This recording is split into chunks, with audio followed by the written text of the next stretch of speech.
Hello aspirants, welcome to my YouTube channel banking buddy with Neha.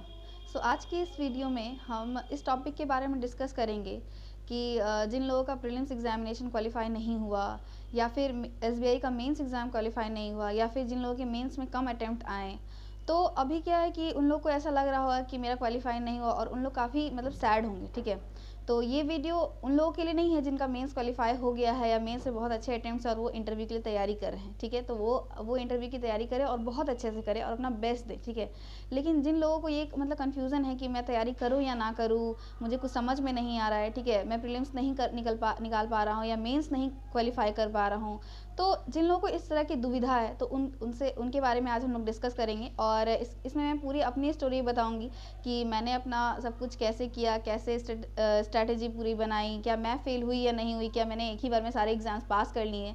तो फिर देखते हैं कि हम लोग कैसे कैसे मेरे कैरियर में ये सब पड़ाव आए और मैंने क्या क्या किया। ठीक है, तो लेट्स स्टार्ट आवर वीडियो। तो मैं अगर अपनी बात करूँ तो फिर मैं जो है +2 के बाद ही मैंने जो ट्यूशन्स वगैरह पढ़ाना स्टार्ट कर दिया था। उसके बाद फिर मैंने एक स्कूल भी ज्वाइन किया पढ़ाने के लिए।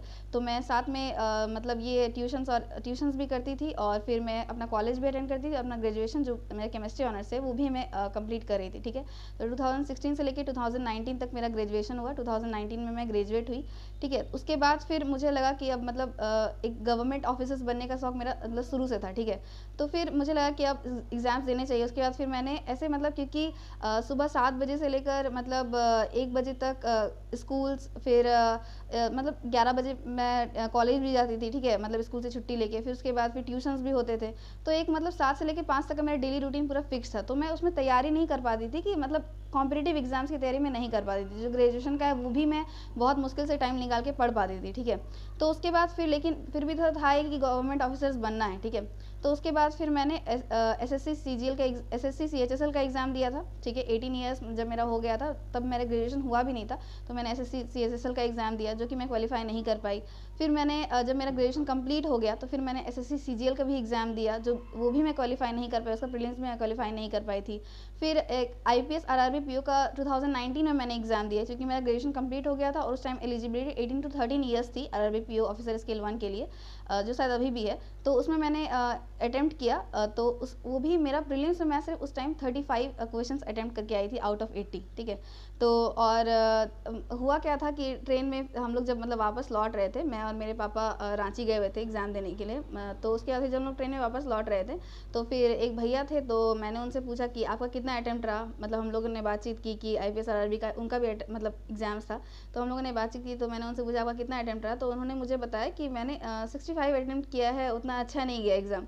तो होता है ना कि मेरे तो 35 ही अटेम्प्ट्स थे और उसमें ही मुझे लग रहा था कि बहुत मुश्किल से मैंने 35 अटेम्प्ट्स बनाए हैं, 35 अटेम्प्ट्स किस तरह किए हैं, क्योंकि उस टाइम में अधिक टाइम नहीं दे पाती थी अपने पढ़ाई को। ठीक है, तो उसके बाद फिर मैं बहुत शौक हो गई और मुझे लगा कि नहीं, ऐसा नहीं हो सकता है, इतना थोड़ी बनता है कि जैसे 65 अटेम्प्ट्स ऐसे थोड़ी हो जाते हैं।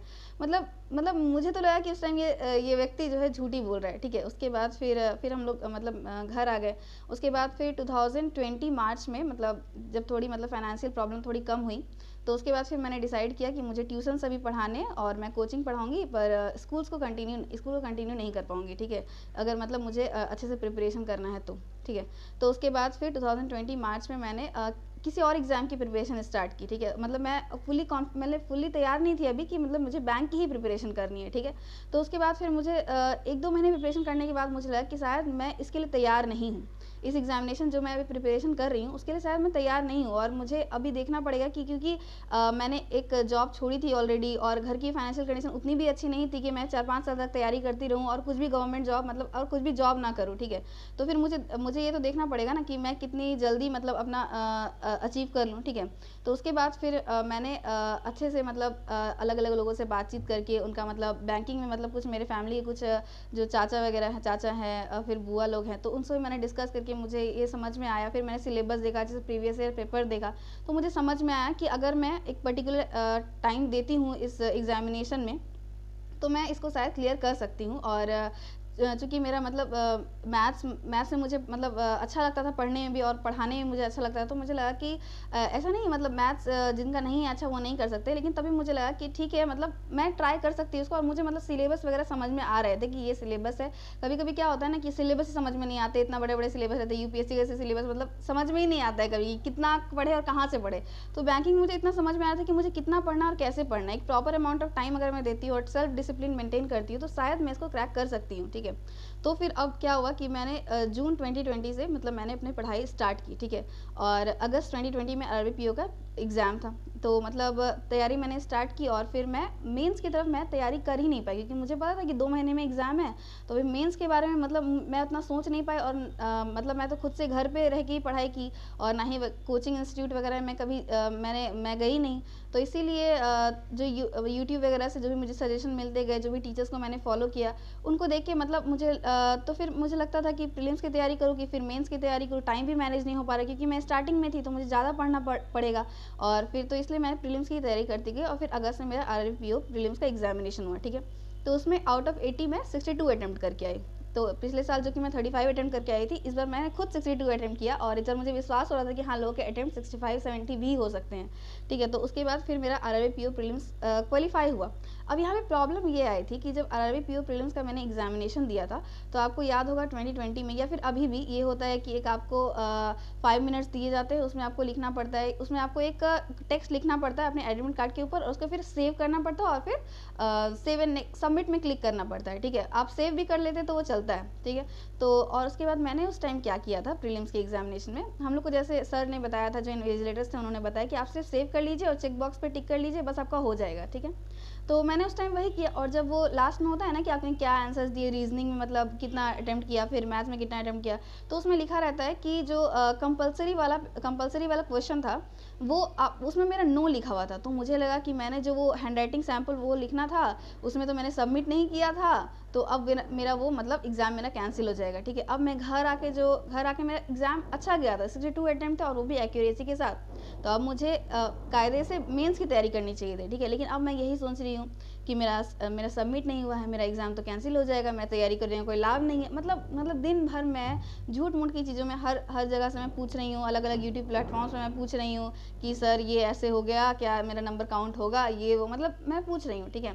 और लोग मुझे जवाब दे रहे, कोई लोग तो ये भी जवाब दे रहे हैं कि आपको ये सब मिस्टेक नहीं करनी चाहिए थी, अब तो आपका कैंसिल हो जाएगा। और कोई जवाब दे रहे हैं कि नहीं कोई दिक्कत नहीं है, आपका कैंसिल नहीं होगा। तब भी मुझे विश्वास नहीं हो रहा, और मैं मतलब अपना परेशान हूँ एक तरह से, ठीक है।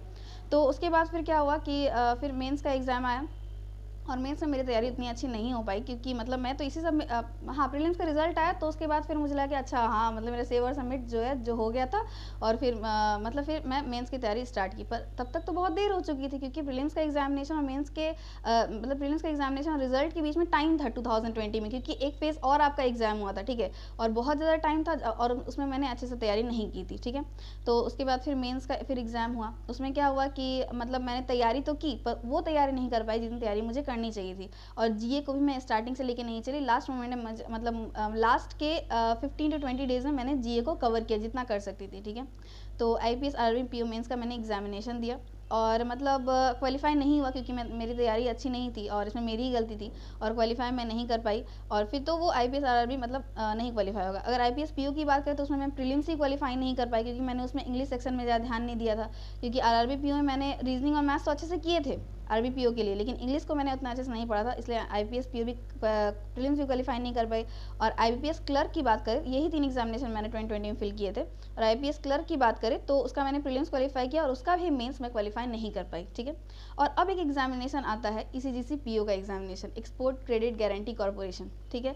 तो इस एग्जामिनेशन को लेकर मेरी बहुत आशाएं थी, ठीक है। तो अब इसमें क्या हुआ कि मैंने अच्छे से तैयारी की क्योंकि मैंने देख लिया था आरबी पीओ में मेरा मेंस क्वालिफाई मतलब आरबी पीओ मेंस मेरा तब तक अच्छा नहीं गया था, क्लर्क वाला मेंस मतलब मेरा अच्छा नहीं गया। तो अब मतलब एक तैयारी का एक ये बन चुका था कि मैं तैयारी कर रही थी, और उस बीच में ईसीजीसी पीओ मेंस का मतलब ईसीजीसी पीओ का रिटन एग्जामिनेशन का मतलब आ गया, ठीक है।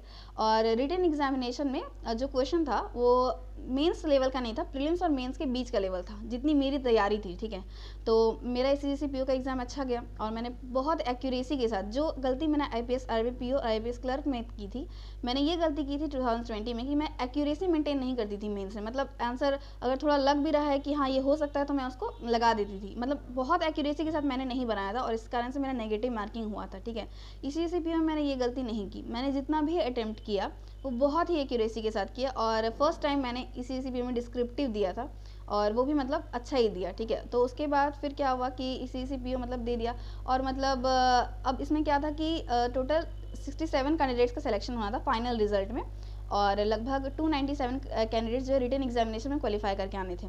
मतलब उतनी ज़्यादा तो मतलब एक्सपेक्टेशंस नहीं थी कि होंगे ही।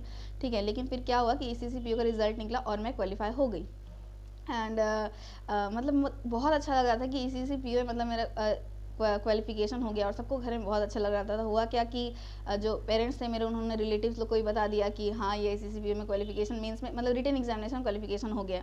अब तो मतलब मेरे पर थोड़ा ज़्यादा प्रेशर बिल्डअप होना स्टार्ट हो गया, फैमिली की तरफ से भी और मेरे खुद की तरफ से भी कि अब इंटरव्यू निकालना ही है। मतलब बहुत ज़्यादा मैं मतलब ये तैयारी करने लगी, इंटरव्यू। बहुत ज़्यादा तैयारी करने के बाद क्या हुआ कि मतलब अब मतलब ज़्यादा तो मतलब क्या था कि मैंने तो कभी इंटरव्यू का मेरा एक्सपीरियंस नहीं रहा था। जो भी मैं तैयारी कर रही थी थ्योरेटिकली तैयारी कर रही थी कि मुझे जो समझ में आया था अलग अलग लोगों से पूछ के, अलग अलग लोगों से बातचीत करी, क्या पढ़ना है क्या नहीं पढ़ना है ये वो।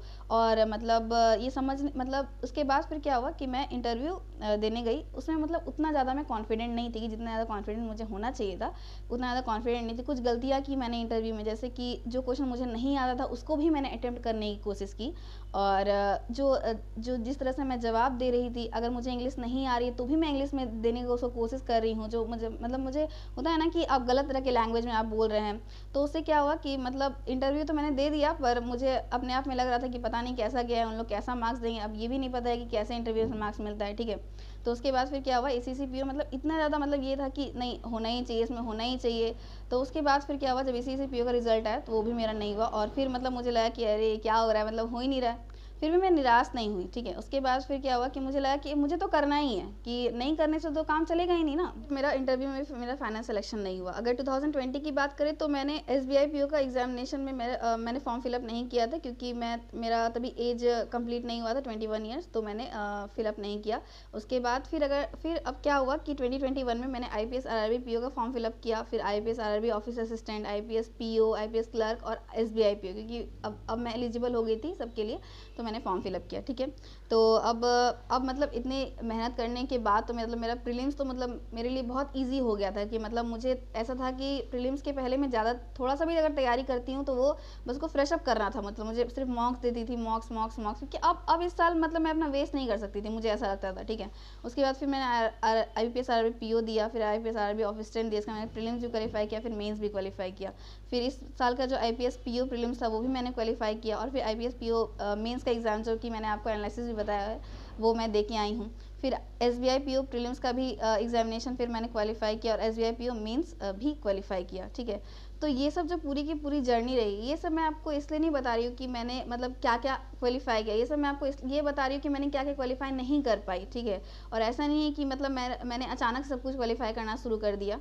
तो आप लोग को ये समझना पड़ेगा कि किस टाइप से आपको स्टार्ट करना है किसी भी चीज़ को। तो अभी जैसे आप लोग का नहीं निकला है प्रीलिम्स एग्जामिनेशन या मेंस एग्जाम, हो सकता है आप लोग बहुत सालों से तैयारी कर रहे हो, तो सबसे पहले अपने आप को एक दिन दीजिए और अपने आप से पूछिए कि आप ये तैयारी करना चाहते हैं कि नहीं करना चाहते हैं। आप ये पूछिए कि अगर आप अपने आप को समय देते हैं या अगर सेल्फ डिसिप्लिन से आप वर्क करते हैं, जितना टाइम टेबल आपने बनाया था अगर उस हिसाब से अगर आप चलते तो आप ये कर पाते या नहीं कर पाते। अगर आंसर नो आ रहा है कि मैं नहीं कर पाता या मुझसे नहीं होगा तो अभी छोड़िए। आप 2 साल बाद छोड़ेंगे उससे अच्छा आप अभी छोड़िए और किसी और चीज़ के बारे में सोचिए जिसको आप चाहते हैं और अच्छे से आप उसको कर सकते हैं। लेकिन अगर आंसर ये आ रहा है कि मैं ये कर सकता हूँ या कर सकती हूँ, अगर मैं अच्छे से टाइम टेबल पे वर्क करती, सेल्फ डिसिप्लिन के साथ करती, तो फिर शायद क्या मेरा हो ही जाता। ठीक है, अगर आपके मन में ये आ रहा है तो फिर आप उसको कंटिन्यू कीजिए और कंटिन्यू सिर्फ करना नहीं है, अच्छे से करना है। ठीक है, फिर और किसी चीज़ के बारे में नहीं सोचना है। और मेरा ये मानना है कि आप रिजल्ट्स के बारे में ज़्यादा मत सोचिए।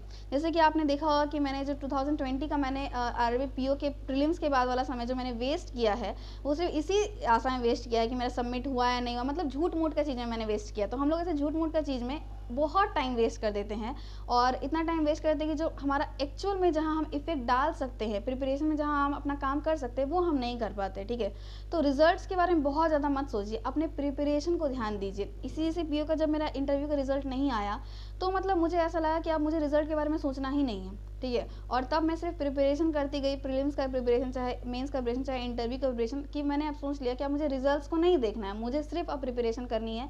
मुझे इतना ज़्यादा एलिजिबल होना है कि वो एग्ज़ाम्स मेरे से छोटा लगने लगे। ठीक है, तो जब आप इतने एलिजिबल हो जाते हैं कि मतलब अब क्या आएगा एग्ज़ाम में, इतना ही ना आएगा, उससे ज़्यादा थोड़ी आएगा, तो फिर आप जब इतना एलिजिबल हो जाना है मुझे कि मुझे एग्ज़ाम छोटा लगना चाहिए, एग्ज़ाम मुझे कोई ये नहीं लगना चाहिए कि मैं क्या है एग्ज़ाम, मतलब कोई बहुत बड़ा पहाड़ नहीं लगना चाहिए मेरे लिए। ठीक है, तो रिजल्ट्स पे बहुत ज़्यादा मत कीजिए कि आज मतलब कि अब मेरा रिजल्ट आएगा तो मैं प्रिपरेशन करूँगा, फिर रिजल्ट नहीं आएगा तो प्रिपरेशन नहीं करूँगा। रिजल्ट आ रहा है चाहे नहीं आ रहा है, ठीक है, रिजल्ट अब 1 महीना बाद आएगा तो आप प्रीलिम्स का 1 महीना बाद तक इंतजार नहीं करना है। ठीक है, रेगुलरली आप पढ़ाई कीजिए। रेगुलरली पढ़ाई करने से क्या होगा कि आप में एक सेल्फ डिसिप्लिन बिल्डअप होगी, और वो हैबिट जो है वो ही आपको अचीवमेंट और सक्सेस प्राप्त करवाएगी किसी भी फील्ड में। चाहे आप बैंकिंग की तैयारी कर रहे हो, चाहे एसएससी की तैयारी कर रहे हो, कोई भी चीज़ की अगर आप तैयारी कर रहे हो या फिर कोई भी चीज़ कर रहे हो, ज़्यादा रिजल्ट पे फोकस करने से अपनी प्रिपरेशन पे मेहनत कीजिए। ठीक है, आप जितना ज़्यादा प्रिपरेशन पे ध्यान देंगे, आप उतने ज़्यादा सेल्फ कॉन्फिडेंट होंगे और आप स्ट्रांग होंगे। जितना ज़्यादा आप मतलब ये सोचेंगे ना कि मेरा ये निकल जाए,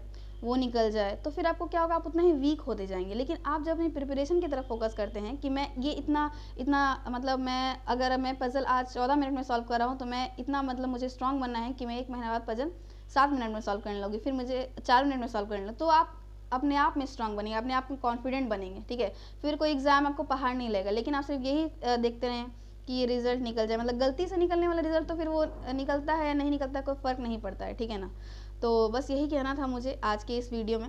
मुझे नहीं पता कि मैंने क्या बोला है इस वीडियो में, या कितना आप लोगों को इससे कितना मोटिवेशन हुआ हो। आप लोग मुझे ज़रूर कमेंट सेक्शन में बताइए कि आपको कैसा लगा ये वीडियो। और इस चैनल पे भी बहुत कम सब्सक्राइबर हैं। अगर आप लोग चाहते हैं कि इस तरह की वीडियो मैं बनाऊँ, आप लोग को मोटिवेट करूँ, या फिर अलग अलग तरह की चीज़ें पढ़ाऊँ भी, तो आप इस चैनल को लाइक कीजिए, शेयर कीजिए, सब्सक्राइब कीजिए, ताकि मैं भी मोटिवेट हो सकूँ। Okay, so that's all for today. Thanks for watching.